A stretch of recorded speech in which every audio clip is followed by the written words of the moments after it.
Aleluya, gloria sea al Señor. Continuamos transmitiendo desde la ciudad de Tijuana, Baja California, México, la Iglesia Sublime Gracia, en manera presencial y a distancia. Y bueno, en los últimos domingos hemos tenido este estudio acerca de cómo ser un discípulo del Señor, el discipulado. Debo hacer una precisión y de antemano ofrezco disculpas y pido perdón por el error, el dislate que cometí hace 1 o 2 semanas, al decirles que las 4 palabras para maestro en el Nuevo Testamento son, entre otras, didáscalos y paidagogos. Bueno, estando estudiando la Biblia, me encontré que están las palabras, sí son 4 voces, 3 son griegas y una es hebrea. Sí les mencioné la palabra rabí. Rabí sí aparece en el Nuevo Testamento como una referencia al maestro. Y está la palabra categetes. Categetes se escribe K-A-T-H-E-G-E-T-E-S. Va de nuevo. K-A-T-H-E-G-E-S. Se escribe categetes, se pronuncia categuetes. El categuetes es una de las palabras que se aparece en el Nuevo Testamento.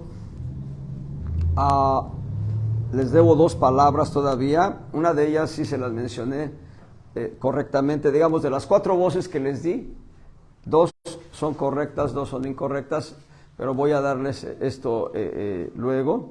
No las traigo aquí en el apunte, solamente puedo decirles que me equivoqué con 2 palabras específicamente. Está categuetes, está la palabra, ¿cuál fue? Rabí. La palabra rabí, categuetes, sí están en el Nuevo Testamento. Y hay, ahorita, epistata, es una de las palabras para maestro, epistata. Epistata, así como suena. Epistata. Ya llevamos 3. Y una más será entre paidagogos y didáscalos. Esas se las doy luego, esa para corregir bien. Pero está epistata, categuetes y rabí. Son palabras que sí aparecen en el Nuevo Testamento y que son atribuidas al Señor Jesús como maestro. La 4ª palabra se las debo, pero se las voy a dar luego. Pero es importante que sepan, cometí un grave error y yo lo reconozco y lo debo corregir para que no sea un vicio luego. Muy bien, vamos a continuar con la enseñanza del discipulado. Hemos establecido que la palabra discipular viene de disciplina, entendiendo por disciplina, primeramente, la enseñanza de algo que se debe hacer. La disciplina no empieza con la vara en la espalda, como algunos piensan.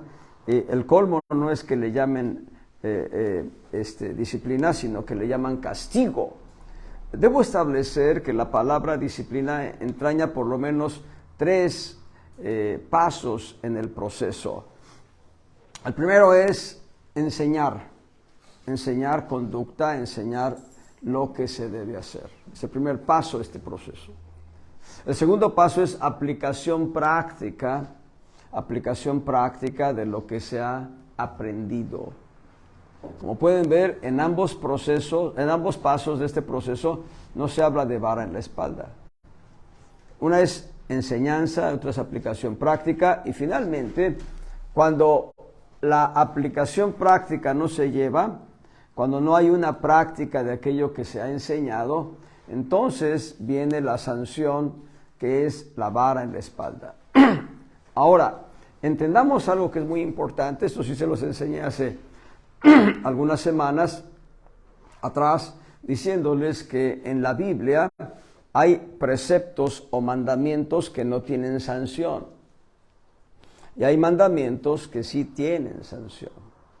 Y solamente por entender esto, cuando dice el Señor ahí en Génesis capítulo 1, fructificad, multiplicaos, henchid la tierra y sojuzgadla y señorear sobre toda la creación, por lo menos 5 mandamientos, ninguno tiene sanción. En cambio, en Génesis 2, cuando el Señor le dice al hombre, no comas del árbol de la ciencia del bien y del mal, porque el día que él comiere ciertamente morirás. Ahí está la sanción. Está diciendo, no comas, porque si comes vas a morir. Como pueden ver, hay mandamientos que son, diríamos, principios de vida. Hay ordenanzas, hay reglamentaciones que son principios de vida. Les doy ejemplos de principios de vida. Y aquí tenemos un nutriólogo, qué bueno que esté aquí. Y también tenemos una dentista, qué bueno que esté aquí para que nos asesoren. Pero hay un dato importante. Dice el Señor, la flor de harina es para sacrificio y ofrenda a Jehová. El israelita no debiera comer la flor de harina. La flor de harina, a mi entender, es la harina refinada. Y la harina refinada va a provocar estragos en la salud del ser humano cuando se come en exceso, cuando se consume en exceso. Entonces se tapan las arterias con el colesterol malo. Y solamente les di uno de los muchos principios de vida que están en la Escritura. El Señor no dice, no comas harina refinada porque te va a tapar las arterias, te va a provocar diabetes. No lo dice. Le dice al pueblo de Israel, la harina refinada es para mí. La grosura del carnero es para mí. El redaño del hígado es para mí, dice el Señor. En otras palabras, el Señor carga sobre sí lo que nos hace daño a nosotros, pero nos deja a nosotros con libertad para aquello que nos bendice. Yo no soy fariseo, no soy religioso, a veces lo aparento, pero no soy fariseo ni religioso.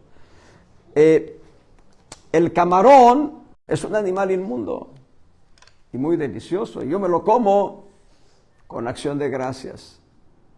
De acuerdo a la ley, comer camarones y langosta de mar es riesgoso para la salud, sobre todo cuando se come en exceso.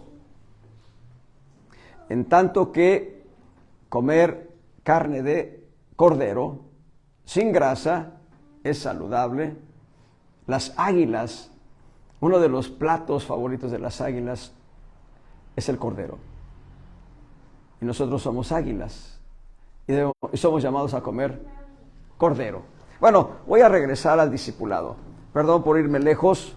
Regresamos al discipulado. Hemos visto ya 5 principios del discipulado. El primero de ellos, siendo vacíos de nosotros mismos. El apóstol Pablo va a decir 2 veces, escribiendo a los Corintios, 2 veces va a decir, todo me es lícito, mas no todo conviene. Todo me es lícito, mas yo no me meteré debajo de potestad de nada. Va a decir, todas las cosas me son lícitas, mas no todas edifican. Así que, teniendo esto en mente, aún hay circunstancias que son lícitas para nosotros, pero Dios quiere que nos vaciemos de esos anhelos, de esos deseos que son lícitos para ser llenos del Señor Jesucristo y de esta manera caminar como auténticos discípulos de Él, siendo vacíos de lo que somos, tenemos y hacemos. Aquella parábola que nos da el Señor, el rey que hizo unas bodas, eran las bodas, yo pienso, de su hijo, alegoría del Padre, celebrando las bodas de Cristo con su hijo, de Cristo su hijo, y dice, vayan por los invitados. Y uno dijo, me acabo de casar, ruégote que me des por excusado. Y me acabo de casar, habla de lo que él es, porque ya no serán 2, sino 1. Habla de lo que él es, se acaba de casar. El otro dijo, acabo de comprar una hacienda y voy a verla, lo que tenía. Estaba hablando de lo que él tenía en sí mismo, sus posesiones, su hacienda, sus bienes. Ruégote que me des por excusado. El otro dijo, acabo de comprar unas yuntas de bueyes y voy a probarlas, lo que él hacía. Ruégote que me des por excusado. Entonces nosotros debemos renunciar a lo que somos, tenemos y hacemos. Debemos vaciarnos de nosotros mismos. ¿Recuerdan la enseñanza sobre cómo ser un vaso de honra? Para ser un vaso de honra, la primera bienaventuranza, bienaventurados los pobres en espíritu. Pobreza en espíritu nos habla de estar vacíos de nosotros mismos. Entonces, para ser discípulos hay que estar vacíos de nosotros mismos. Y número 2, debemos ser separados del mundo. Para ser discípulos del Señor debemos separarnos del mundo. ¿Cuánta separación tenemos del mundo? Es cuánto estamos caminando como verdaderos discípulos del Señor. Debo decirles que hay una diferencia, eso sí se los marqué hace poco, hay una diferencia entre ser creyente y ser cristiano. El creyente ha recibido a Cristo como su Salvador personal. El cristiano, además de tener a Cristo como Salvador personal, tiene a Cristo como su Señor. Hay una diferencia. El creyente tiene a Dios en su servicio. El cristiano sirve a Dios. El cristiano sirve en la obra del Señor. Así que en este segundo punto debemos estar separados del mundo. Debemos ser cernidos, ser separados del mundo. Y número 3, debemos conocer las reglas del discipulado. Debemos conocer los principios, las ordenanzas que rigen al discípulo. Bien, esto no se los dije en las 2 semanas pasadas, se los dije hace años, pero lo reitero ahora. El discípulo camina con el Señor. Duerme donde el Señor duerme. Come lo que el Señor come. El discípulo va donde el maestro va. El maestro va al desierto, el discípulo debe ir al desierto. El maestro se aparta, el discípulo debe estar separado con el maestro. El maestro ayuna, el discípulo debe ayunar. El maestro come cordero, el discípulo debe comer cordero. El maestro duerme en el cabezal de un barco, el discípulo debe dormir a su lado. De hecho, uno de los principios del discipulado nos lo enseñan Elías y Eliseo. Elías ya era un profeta anciano, ya era un profeta completamente maduro, tenía discernimiento de la presencia de Dios y Elías le enseñó a Eliseo a estar en la presencia de Dios, pero Eliseo servía a Elías. El maestro era Elías, Eliseo era el discípulo, Eliseo servía a Elías, lo dice la Escritura. Entonces, el discípulo sirve a su maestro. El discípulo está al lado del maestro. ¿Está lloviendo? Ahí está el discípulo con el maestro. Cualquiera de las circunstancias, ese es en cuanto al punto 3, conociendo las reglas del discipulado, conociendo los principios que rigen el discipulado. Hemos visto en este punto, en semanas pasadas, vimos que es importante obedecer a la palabra de Dios. Eso fue el principio que les di a conocer. Es importante conocer la palabra de Dios y obedecerla. Porque en la obediencia vamos a tener multiplicidad de bendiciones. El número 4 dice, siendo probados en obediencia. La obediencia no es una expresión de ánimo del corazón, Voy a decirlo de otra manera porque lo dije incorrectamente. La obediencia no es una buena intención, es el punto. La obediencia no es una buena intención. La obediencia es un accionar de acuerdo a lo que se nos instruye. Eso es la obediencia. Una actitud que va y hace lo que se nos ha instruido. Bueno, el Señor me dice que me separe del mundo, pero hay cosas del mundo que me llenan, entonces no estoy en obediencia al Señor. No estoy caminando de acuerdo a este principio. Cuarto principio, siendo obedientes al Señor. Siendo obedientes a la palabra de Dios. Número 5, conociendo los misterios del reino. Cuán importante es conocer los misterios del reino. En Mateo capítulo 13 encontramos, creo que me quedé corto y las estuve contando otra vez las parábolas, pero en Mateo capítulo 13 encontramos 6 o 7 parábolas del reino de Dios. Y vamos nada más a mencionarlas de manera pronta. Número 1, la parábola del sembrador. Número 2, la parábola del trigo y la cizaña. Esta me faltó. Número 3, la parábola del grano de mostaza. Esta me faltó mencionarles. Número 4, la parábola de la levadura en la masa.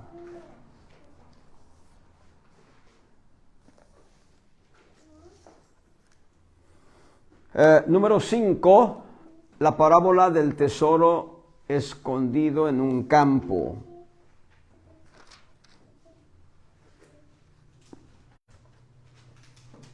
Número 6, la parábola de la perla preciosa.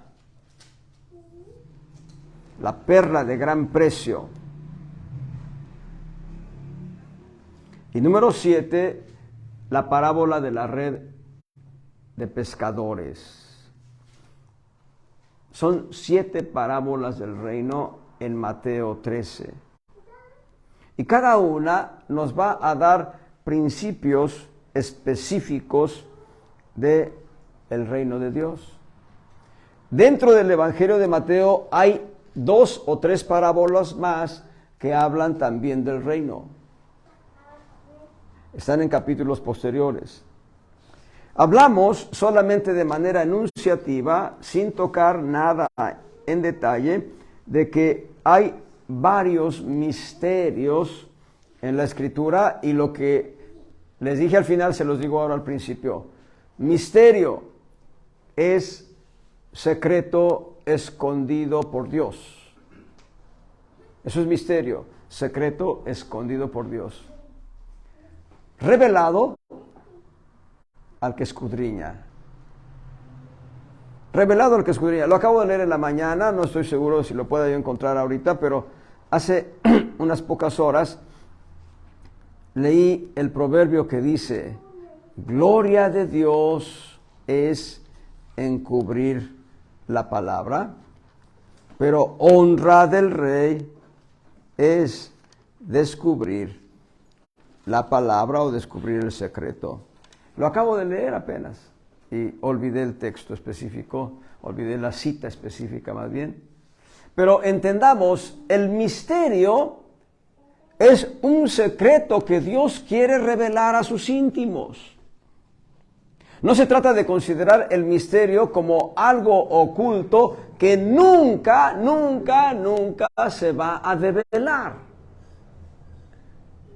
Vuelvo a decirlo, el misterio es un secreto que Dios quiere revelar a sus íntimos. No se trata de considerar el misterio como un secreto que Dios nunca, nunca va a revelar. ¿Cuál es el texto? Proverbios 25, de 2 al 4. Del 2 al 4, Proverbios 25. Gloria al Señor. Gracias a Dios que somos un cuerpo. del 2 al 4. Gloria de Dios es encubrir la palabra, mas honra del rey es escudriñar la palabra. Y aquí hay una reunión de reyes y sacerdotes. Todos nosotros somos reyes y sacerdotes. Dice verso 3, para la altura de los cielos y para la profundidad de la tierra y para el corazón de los reyes no hay investigación. Quita las escorias de la plata y saldrá vaso al fundidor. Gloria de Dios es encubrir la palabra. Honra del rey es escudriñar la palabra. Cuando habla de escudriñar, habla de ir al sentido profundo del texto bíblico que se está leyendo. Si tienes la oportunidad de usar diccionarios, un diccionario de la lengua española es una ayuda cuando hay una palabra que no entiendes. Y también, si quieres conocer la palabra en el texto original, bueno, ir a una concordancia Strong, por ejemplo, y después de la concordancia Strong y ver la palabra, cómo la dice en el texto original y la definición que le da Strong. Yo nada más conozco la concordancia Strong, la conozco como concordancia en español, pero en las definiciones solo en inglés. Habrá que ver, debe haber una aplicación para... Un amigo me dijo que hay una aplicación para la computadora a fin de que aquellos textos que ves en inglés los puedas ver en español sin necesidad de estar traduciendo, sino haciendo la aplicación directa, abres el programa y ya está. Bueno, uno va a escudriñar y va a ver qué palabra dice el texto, esta palabra específica, qué quiere decir, y vamos a ver su significado. Les mencioné que hay varios misterios enunciados. Hay varios misterios enunciados en el Nuevo Testamento. En 1 Timoteo 3:16 está el misterio de la piedad, ya lo mencionamos. Misterio de la piedad, el cual es el misterio de Cristo, de acuerdo a Efesios 3, del 1 al 9. Pero ahí mismo, en ese contexto de versículos, en Efesios 3, del 1 al 9, está el misterio de los gentiles. El problema de los israelitas, que son ultra ortodoxos, es que piensan que ellos son el pueblo elegido de Dios y nadie más. Por eso a nosotros nos llaman animales o perros. Se creen la última Coca-Cola del desierto. Así es. Y sin embargo, Dios habló de los gentiles durante toda la vigencia del pacto antiguo. Habló de los gentiles, y las citas de los gentiles que hablan del plan de Dios para salvarles están en el Nuevo Testamento, citando a los profetas israelitas. Puedo mencionarles algunos textos, no sé si los vimos la semana pasada, creo que sí, en Romanos capítulo 15. Romanos 15 del 9 al 12. Y para que los gentiles glorifiquen a Dios por la misericordia, como está escrito, estoy en Romanos 15, 9. Por tanto yo te confesaré entre los gentiles y cantaré a tu nombre. Verso 10, y otra vez dice, alegraos gentiles con su pueblo.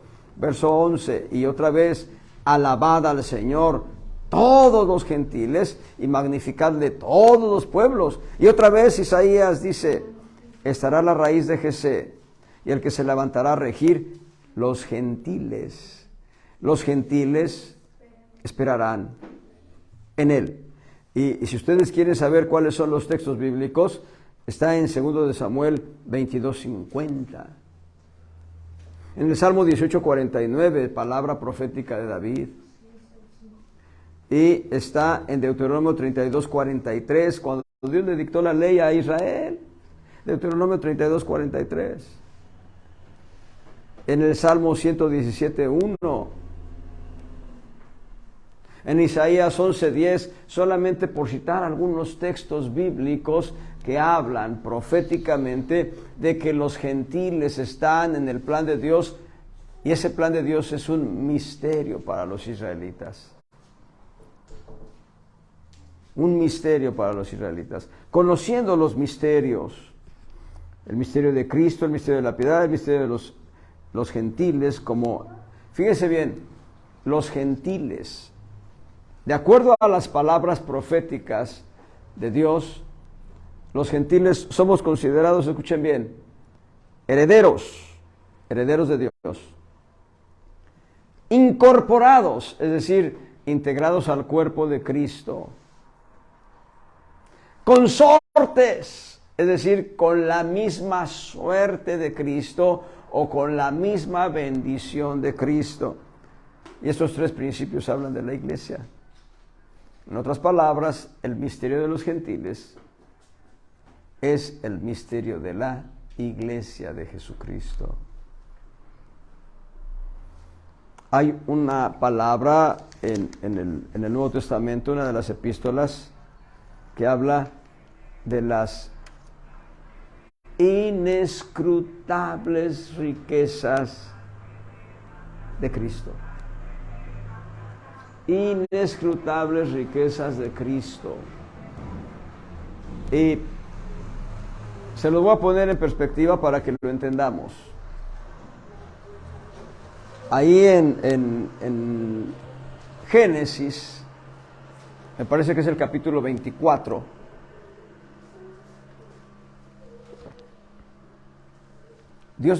Abraham manda a Eliezer, a Ur de los Caldeos, para tomar esposa para Isaac. No había fotografías, no había videos. No sé si hubiese artistas que pudieran hacer retratos a lápiz, con pintura, que los hicieran a mano, no sé. Pero lo que sí puedo decirles es que Eliezer llegó, pidió señal a Dios, la señal se cumplió, y fue Rebeca la elegida, Rebeca tipo de la iglesia. Y entonces Eliezer le dice a Rebeca y le dice a Labán y le dice a los padres de Rebeca: mi amo es el heredero de una gran fortuna, pero él está viviendo allá en Canaán. Estamos a 4 meses de distancia en camellos. 4 meses de distancia en camellos por el desierto y todo eso. Pero mi amo tiene una fortuna en ganado, mucho ganado. Tiene reses, tiene ovejas, tiene corderos, tiene de todo tipo de ganado, asnos, tiene de todo. Tiene esclavos. Mi amo, bueno, el hijo de mi amo es el que va a heredar todo. Mi amo es Abraham. Ah, Abraham, ¿cómo no? Es pariente nuestro, dijeron ellos. Bueno, pues Abraham es dueño de toda una gran fortuna y esa fortuna la va a heredar a Isaac. Pero no le está diciendo si Isaac es apuesto, si es guapo, si es joven. No está diciendo si está entero, si está completo. No le dice si está enfermo o qué sé yo, nada. Simplemente describe a alguien que está allá. Y Rebeca dice: yo voy. Es un acto de fe. Cuando fuimos evangelizados todos nosotros, en una u otra manera el Espíritu Santo estuvo trabajando en nuestros corazones y nosotros dijimos: sí, acepto, sí quiero. Se nos ha dado una promesa. Allá eran 4 meses en camello. De aquí al cielo hay millones y millones y millones de años luz. Hablo del tercer cielo. Pero la velocidad del pensamiento nos instala inmediatamente con el Señor.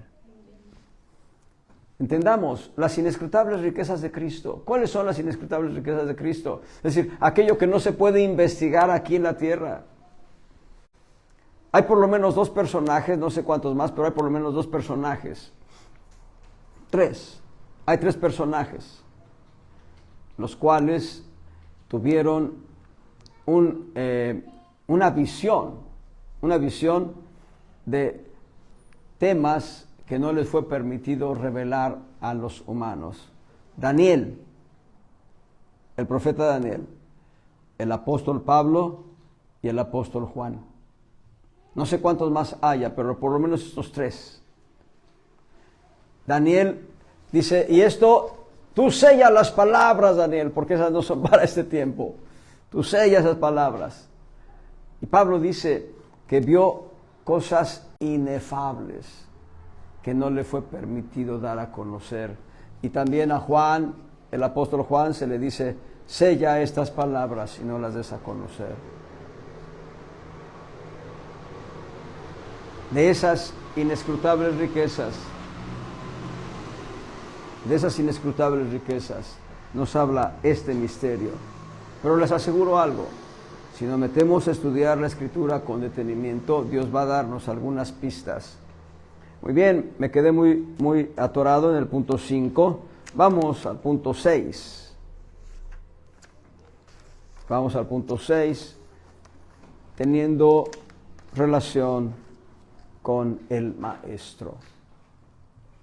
Teniendo relación con el Maestro. ¿Cuán importante es esto? Platicando con un hermano en Cristo hace años, hablábamos de las experiencias que habíamos tenido en la iglesia local donde nos llegamos a congregar años atrás, donde cotidianamente veíamos que el pastor oraba por la gente y echaba fuera demonios. El pastor oraba por la gente y la gente sanaba. El pastor discernía, el pastor decía, hay esto, oremos.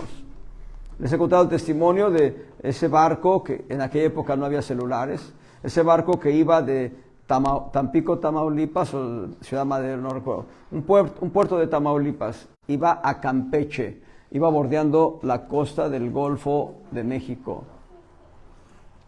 Era viernes, estábamos en una velada de oración, estábamos encerrados, toda la noche encerrados en oración, y por ahí de las 2, 3 de la mañana el pastor dijo, oremos porque un barco está naufragando en estos momentos en las costas de Veracruz. Nos pusimos a orar e interceder. Creo que vamos a conocer algunos de esos náufragos en el cielo porque oramos, y entonces nosotros no sabíamos nada excepto el Espíritu sí. Porque estábamos encerrados, no había celulares y nadie nos habló para decirnos. Simplemente el Espíritu Santo avisó. Y cuando nosotros oramos, dimos por sentado, Dios hizo la obra. Así que el lunes se conoció la noticia que en la hora en que estábamos intercediendo un barco naufragaba en las costas de Veracruz.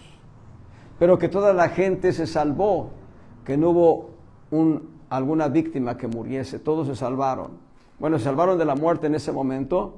Yo quiero creer que Cristo salvó a muchos, espero a todos, para la vida eterna. Ese barco había zarpado de un puerto de Tamaulipas, iba bordeando para llegar a Campeche. Ya no llegó a su destino el barco. Cuando tú tienes una correcta relación con el Maestro te va a enseñar cosas profundas. El Maestro te va a enseñar circunstancias en las que tú debes moverte de manera sobrenatural. Es así. Les he contado el testimonio varias veces y ahorita tiene sentido. Aquel varón que dice, bueno, los hermanos dicen que Dios les habla, a mí Dios no me habla. Háblame, Señor. Y va manejando el auto y el Señor le dice, compra pan y leche. Voy a llegar a casa con pan y leche, voy a decir a mi esposa, el Señor me dijo comprar pan y leche. El Señor le dice, compra pan y leche. Y él compra pan y la leche y va manejando, y entonces el Señor le dice, da vuelta a la izquierda o da vuelta a la derecha. Y empieza a sentirse él extrañado, pero él pidió que Dios le hablara, y Dios le está hablando y ahora él está en duda. Finalmente da vuelta, dirige el auto, empieza a dirigirse por un rumbo desconocido. El Señor le dice, párate frente a esa casa. Y se para. Y el Señor le dice, ve y lleva el pan y la leche a esa casa. Sí, voy a verme ridículo, tocar y dar pan y leche, y voy a hacer esto, voy a echarme a correr. Toca la puerta, abre una mujer que está un poco angustiada, en el fondo el llanto de un niño. Él está así, extrañado, y la hermana en Cristo le dice, gracias a Dios que ha escuchado mi oración. No tengo que darle de comer a mi hijo, todo el día ha estado pidiendo qué comer. No tengo que darle. y Dios ha escuchado la oración. Hermanos, cuando estamos en una correcta relación con el Maestro nos va a decir, haz esto, haz esto. Una ocasión,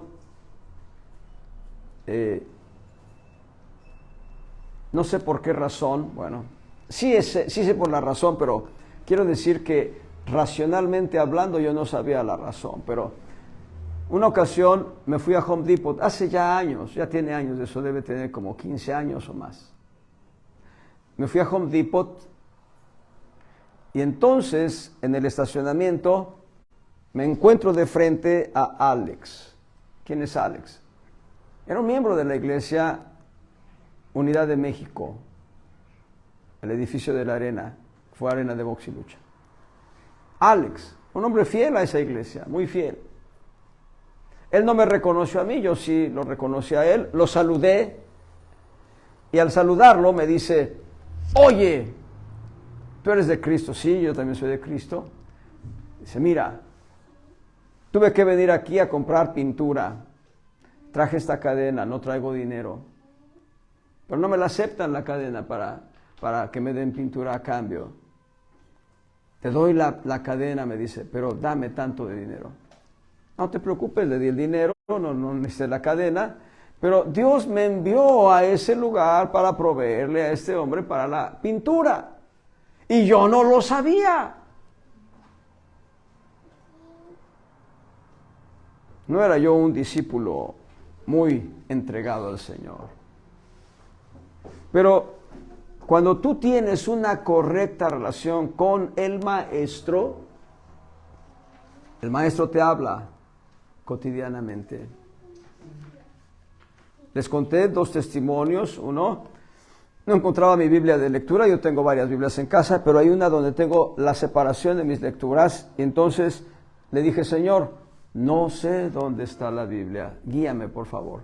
Pero inmediatamente vino el testimonio, y fui al lugar donde estaba la Biblia, porque Dios sí sabía, y ya tomé la Biblia. Ahora esta semana que acaba de terminar, yo estaba buscando un documento, buscándolo por todos lados, no lo encuentro. Fue el lunes específicamente. Y ya habían pasado minutos y sé que podía estar aquí, sé que podía estar acá, sé que podía estar acá. Dije, Señor, guíame, ¿dónde está este documento? Hermanos, simplemente empecé a caminar. Y llegué al lugar donde estaba el documento, estiré la mano y tomé un sobre ámbar. Dije, aquí está. Dios me guió. ¿Cómo es tu relación con el Maestro? ¿Tienes intimidad con Él? ¿Hablas con Él? ¿Platicas con Él? Mateo 8,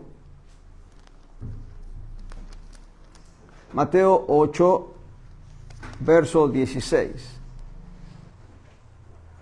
Y como fue ya tarde, trajeron a él muchos endemoniados, y echó los demonios con la palabra y sanó a todos los enfermos. Verso 23. Y entrando en el barco, sus discípulos le siguieron. No se quedaron fuera del barco. No sé qué tan grande fuese el barco, pero debía tener la capacidad para la gente que subió ahí. Sus discípulos le siguieron. En Mateo 4:23,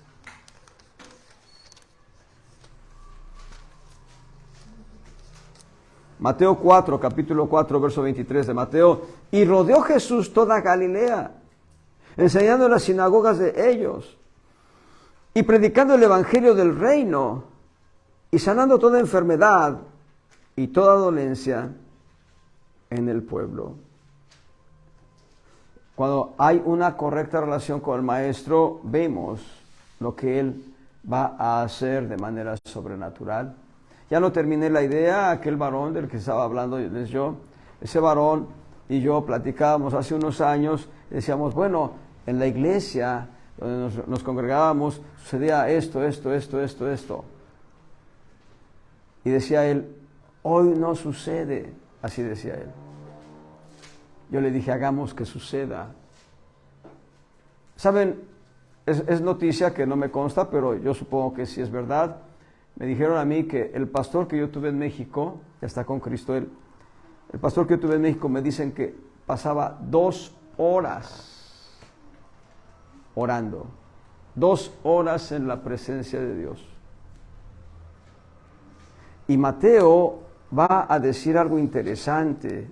Ya que estamos en Mateo, vean en el capítulo 6, verso 5. Mateo 6:5. Y cuando oras, no seas como los hipócritas, porque ellos aman el orar en las sinagogas y en los cantones de las calles, en pie, para ser vistos de los hombres. De cierto os digo que ya tienen su pago. Mas tú, cuando oras, éntrate en tu cámara y cerrada tu puerta, ora a tu Padre que está en secreto. Y tu Padre, que ve en secreto, te recompensará en público. Este varón se dice que oraba por lo menos 2 horas diarias. 2 horas diarias de rodillas ante el Señor, clamando al Señor. Pero él salía a la calle y oraba por los enfermos y sanaban. Y oraba por los endemoniados y los demonios se iban fuera. Entonces yo le dije a este varón, le dije, pues hagamos que suceda. ¿Cómo? Pues metamos las 2 horas diarias ante la presencia del Señor a orar. 2 horas diarias, claro, no estoy diciendo es la regla de 2 horas. Me estoy refiriendo al hecho de que este hermano en Cristo invertía 2 horas diarias en tener comunión con su maestro, relación con su maestro. Mateo 11, 29 y 30. Mateo 11, 29 y 30. Llevad mi yugo sobre vosotros y aprended de mí, que soy manso y humilde de corazón, y hallaréis descanso para vuestras almas, porque mi yugo es fácil y ligera mi carga. En otras palabras, yo voy contigo. Las cargas que tú tienes, yo las llevo contigo. El Señor está diciéndonos eso. ¿Cuál es tu carga? ¿Cuáles son tus cargas? Cristo las conoce y más que conocerlas, las lleva contigo. Él dice que llevemos su yugo. El yugo, esa herramienta de labranza antigua, primitiva, era puesto sobre 2 bestias de carga, 2 toros, 2 burros, 2 mulos, 2 caballos. Y entonces el más experimentado jalaba al menos experimentado, la bestia más novata, para ir en la ruta que el labrador les señalaba. El Señor va a decir en Juan capítulo 15, verso 1, yo soy la vid verdadera, mi Padre es el labrador. El Padre Celestial está labrando la tierra para que haya un fruto y ese fruto se dé en manera tal que Dios sea glorificado. Pero quienes llevan el arado es el creyente y Cristo, jalando. Nuestra relación con el Maestro es que Él lleva nuestras cargas. Él carga junto con nosotros. ¿Cuál es tu carga? Saben, viene a mí esta palabra, no está en el apunte, pero viene a mí esta palabra en el libro de Esther. El rey Asuero le dice a Esther, ¿cuál es tu petición? ¿Cuál es tu deseo? Aún la mitad del reino te será concedida. Y si bien el rey Asuero hablaba de petición, hablaba de algo que había en el corazón de Esther como un anhelo, en realidad había una carga en Esther. Salvar a todo el pueblo de Israel, diseminado en todas las provincias de aquel reino. Y muchas veces nos carga el corazón tal vez la vida de nuestros hijos, la vida de nuestros padres. Regresemos a Mateo capítulo 6. Regresemos a capítulo 6 de Mateo y vean lo que dice en el verso 25. El verso 24 habla de la congoja como un ídolo, pero el verso 25 dice: por tanto os digo, no os congojéis por vuestra vida. Verso 27, ¿quién de vosotros podrá congojándose añadir a su estatura un codo? Un codo es poco menos de medio metro. Bueno, yo diría, ni 1 milímetro podemos agregar a nuestra vida. Con el afán, con la congoja, con la preocupación. Vean lo que dice el verso 31. No os congojéis. Verso 34. No os congojéis por el día de mañana. El día de mañana traerá su fatiga. Basta el día su afán. Hay quienes se preocupan por lo que va a pasar el próximo mes o lo que va a pasar dentro de un año. Hay quienes se preocupan por el fin del mundo y el fin del mundo todavía no llega. Es decir, no estamos todavía en temporada de que se acabe el mundo. Y hay quienes se preocupan porque el fin del mundo se va a acabar, porque el mundo se va a acabar más bien. El mundo se va a acabar. El mundo se va a acabar dentro de 1007 años y un poco más. El poco más no sé cuánto es. Pero por lo menos 1007 años, alguien los va a vivir, de los que estamos ahora, los viviremos, pero en el cielo, con la presencia del Señor. Aquí habla del afán. Si tú caminas junto al Maestro, no hay afán en tu corazón.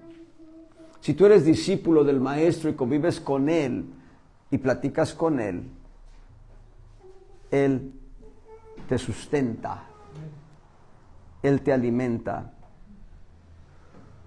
Él es tu refugio. Vamos otra vez al capítulo 11, Mateo 11, versos 4 y 5.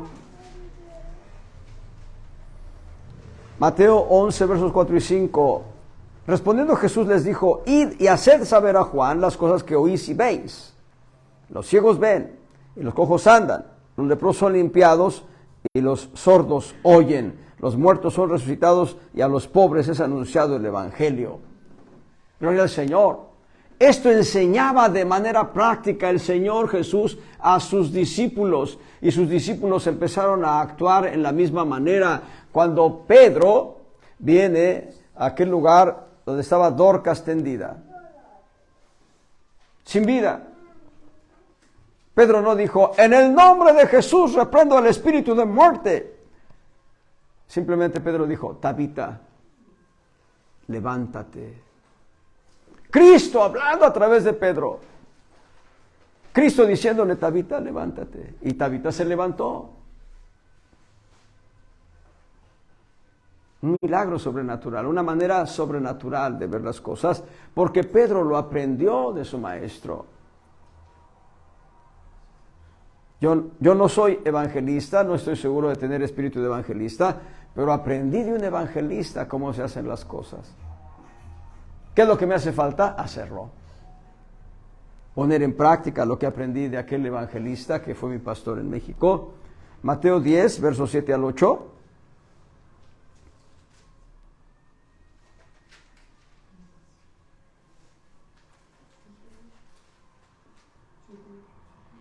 Mateo 10, versos 7 y 8. Yendo, predicad, diciendo: el reino de los cielos se ha acercado.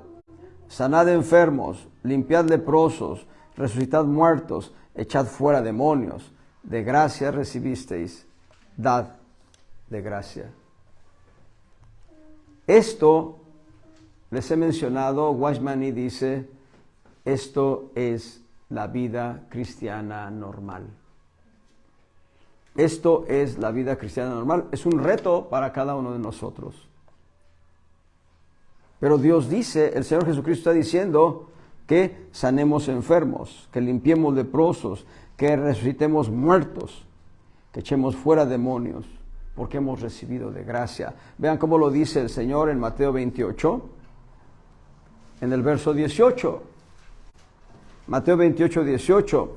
Llegando Jesús les habló diciendo: toda potestad, toda autoridad, todo poder me es dado en el cielo y en la tierra.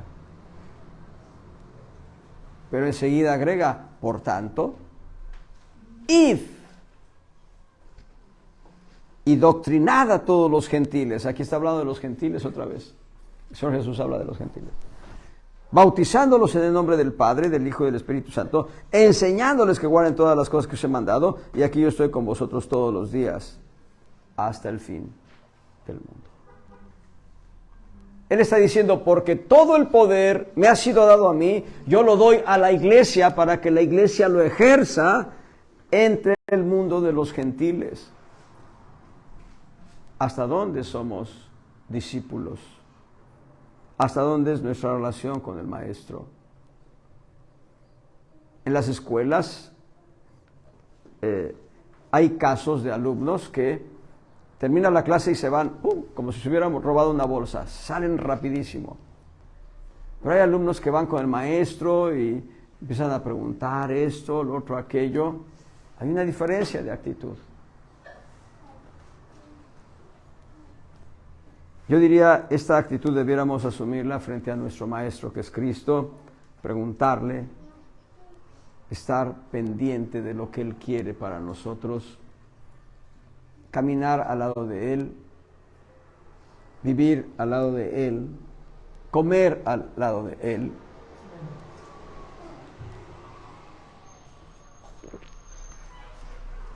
Número 7. El discípulo lleva fruto. El discípulo lleva fruto. Ya que hemos aprendido a estar vacíos de nosotros, separados del mundo, conociendo las reglas del discipulado, teniendo entendimiento de los misterios del discipulado y caminando muy cerca del Maestro, entonces, número 7, llevar fruto. Juan capítulo 15. Juan capítulo 15.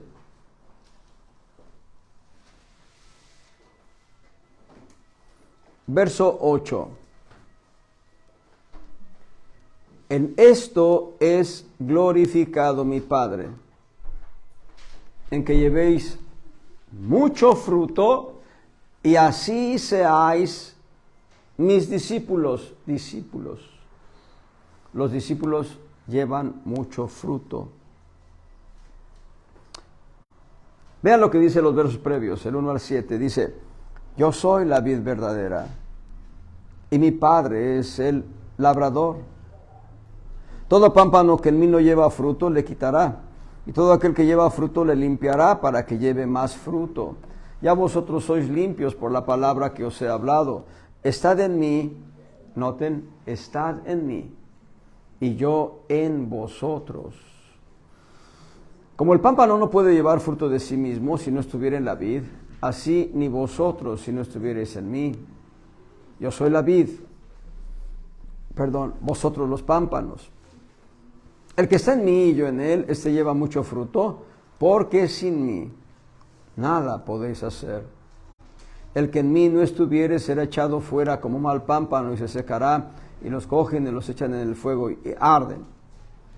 Si estuvierais en mí y mis palabras estuvieran en vosotros, pedid todo lo que quisiereis y os será hecho.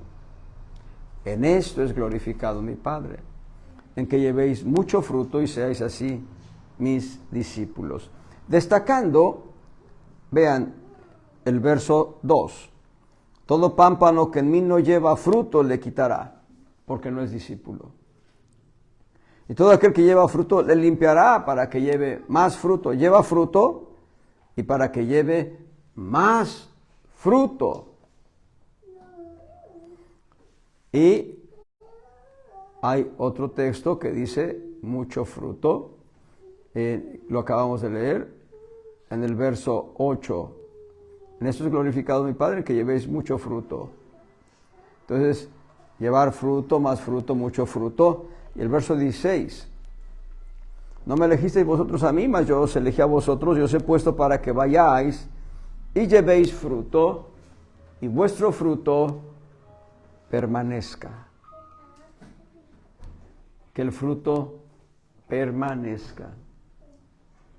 Llevando fruto. Juan 17, versos 22 al 26. Juan capítulo 17, versos 22 al 26. Y yo, la gloria que me diste les he dado para que sean una cosa, como también nosotros somos una cosa.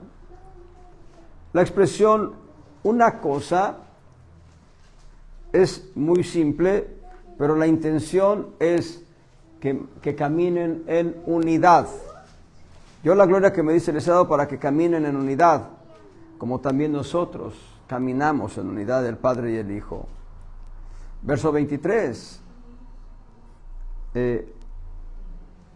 Yo la gloria que me diste les he dado, perdón, verso 23. Yo en ellos, Cristo en nosotros, y tú en mí, el Padre en Cristo, para que sean consumadamente la unidad, que el mundo conozca que tú me enviaste y que los has amado, como también a mí me has amado. Padre, aquellos que me has dado, quiero que donde yo estoy, estén conmigo,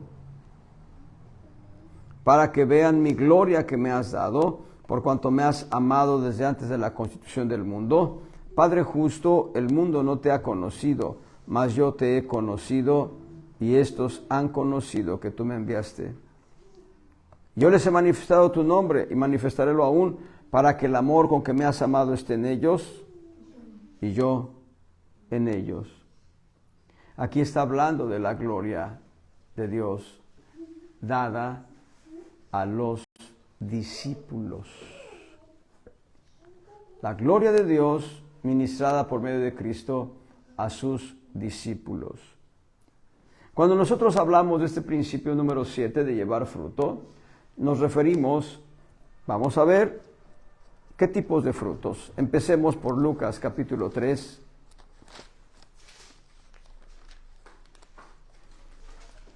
Lucas capítulo 3. Verso 8. Haced pues frutos dignos de arrepentimiento.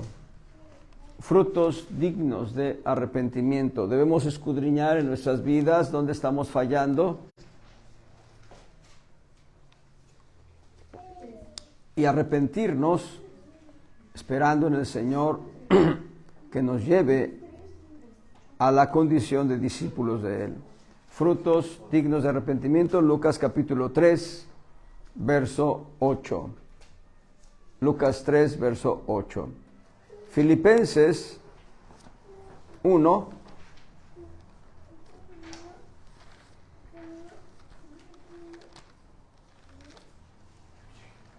Filipenses 1. Verso 11. Llenos de frutos de justicia, que son por Jesucristo a gloria y loor de Dios. Filipenses 1:11. Llenos de frutos de justicia, que son por Jesucristo a gloria y loor de Dios. ¿Cómo podemos identificar la justicia? Hay 7 pilares de la justicia. Quiero darles el primero de ellos, Deuteronomio 6:25.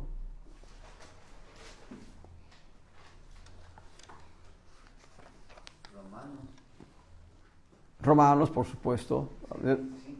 No, Deuteronomio.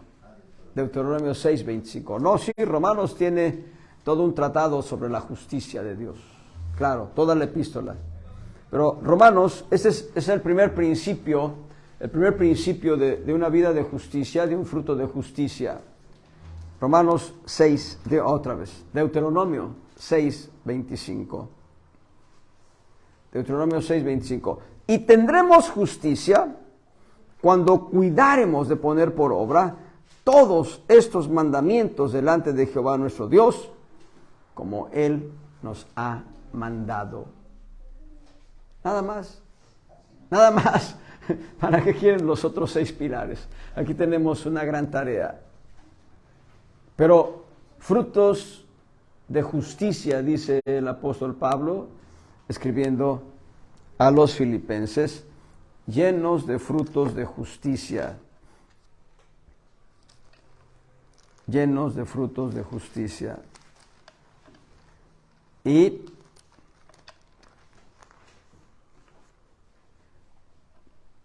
las personas que evangelizamos son frutos que Dios desea. Las personas que no evangelizamos nosotros somos solamente el cauce de la palabra. El Espíritu Santo actúa, redarguye, convence. Esas almas ganadas para Cristo son un fruto. Son un fruto. Y Gálatas 5, 22 y 23. Gálatas 5, 22 y 23. Mas el fruto del Espíritu es caridad, gozo, paz, tolerancia, en otra versión dice paciencia, benignidad, bondad, fe, mansedumbre, templanza. Contra tales cosas no hay ley. El fruto del Espíritu es el carácter de Cristo. El carácter de Cristo no es fruto del Espíritu Santo, es fruto del Espíritu de Cristo. Hemos establecido en reuniones pasadas con otros temas que de acuerdo a la semilla es el árbol. De acuerdo a la semilla es el fruto. Si la semilla es de limón, lo único que podemos esperar es que brote un limón, un limonero, un árbol limonero. Y si la semilla es de tomate, lo que podemos esperar es que brote el tomate. Si es de aguacate, que brote una planta de aguacate. Entonces, si la semilla que ha sido sembrada en nosotros es Cristo, Dios está esperando que el carácter de Cristo se manifieste en nuestras vidas con amor, gozo, paz, paciencia, benignidad, bondad, fe, mansedumbre, templanza. Y dice, contra tales cosas, yo diría, contra tales expresiones del fruto, no hay ley. Y esto debemos entenderlo de manera categórica. La ley no puede operar este fruto. Es la gracia. Y solo la gracia la que permite que este fruto se desarrolle en nosotros. Por eso, no sé si lo dije el viernes, si llegamos ante el Señor con un galardón en las manos, tendremos que decirle, ni siquiera esto lo gané en mi fuerza, fue tu gracia, y solo tu gracia, aquí está a tus pies. Aleluya. Llegar con una corona, ponerla a los pies del Señor y decir, eres digno. Esta corona no la gané con mi fuerza o mi capacidad, nunca podría haberlo logrado. Pero tu gracia en mí me llevó a tener este galardón, ahora está a tus pies, porque tú eres digno. Así que tenemos 7 principios del discipulado. Número 1, siendo vacíos de nosotros mismos, de lo que somos, tenemos y hacemos. Número 2, siendo cernidos, separados del mundo.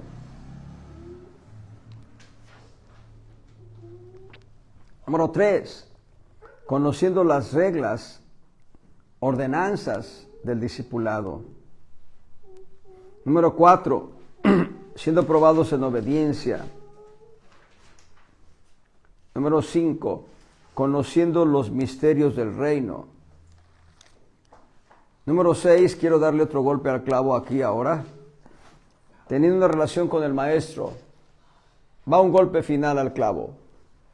Dice ahí en Filipenses capítulo 4, Filipenses 4, versos 8 al 9, con un énfasis especial, verso 9. Por lo demás, hermanos, todo lo que es verdadero, todo lo honesto, todo lo justo, todo lo puro, todo lo amable, todo lo que es de buen nombre, si hay virtud alguna, si alguna alabanza, en esto pensad. Aquí hay 8 cualidades que nos llevan a pensar en lo que origina cada una de esas cualidades. Pues yo diría que lo que origina estas cualidades es Cristo. Pero enseguida están 4 actitudes que debemos asumir como discípulos. Verso 9. Lo que aprendisteis, ahí está, fuimos enseñados. Y recibisteis, no solo fuimos enseñados, sino que hubo una corroboración. Y oísteis, y visteis en mí, el apóstol Pablo, como ejemplo. Esto haced. Esto haced. Y el Dios de paz será con vosotros. Tenemos un reto muy grande. Ser ejemplo a la gente que nos rodea. Ser ejemplo a la grey. No solo a la gente que nos rodea en el mundo, sino ser ejemplo a la grey de Dios. Cada uno de nosotros. Y la única manera de ser un buen ejemplo es caminando en estos principios del discipulado, siendo discípulos de Jesucristo y no creyentes nada más. Ya somos creyentes porque creemos que Jesús es nuestro Salvador personal. Ahora Dios quiere que seamos discípulos, teniendo en nuestras vidas el señorío de Cristo. Amén. Así que el último principio es el 7º, dar fruto. Dar fruto. Y hemos visto por lo menos 4 expresiones del fruto, que es frutos dignos de arrepentimiento, frutos de justicia, traer almas a los pies de Cristo, ver por ellos, obviamente. Y la última expresión de fruto es el carácter de Cristo. Amor, gozo, paz, paciencia, benignidad, bondad, fe, mansedumbre y templanza. Bueno, ustedes están siendo entrenados porque en todas las reuniones expresan amor porque me tienen que escuchar. Gracias por su amor. Dios les bendiga.